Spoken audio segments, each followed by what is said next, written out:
तोही तुझा अंशभूत मन हनुमंता निवारी.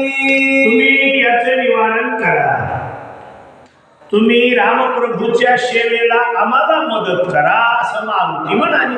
ऐकोनी हनुमंत वचन मोकळे केले मार्गरोधन.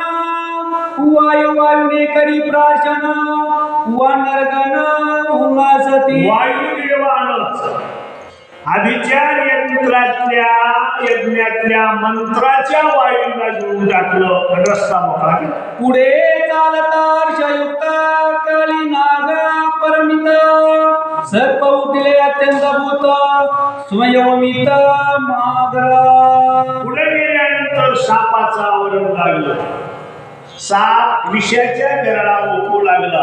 मनानं साप विष ओकतच नसतो, पण इथं अशी गंमत झाली.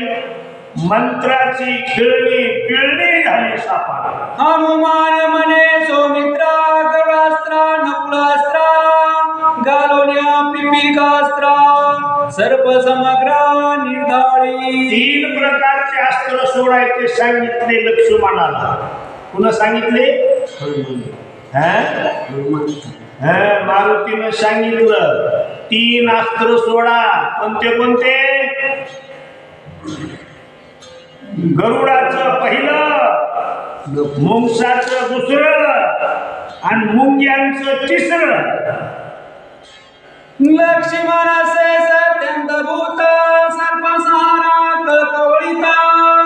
मदगमन करिता येत मार्गरोधनार्थ का केला.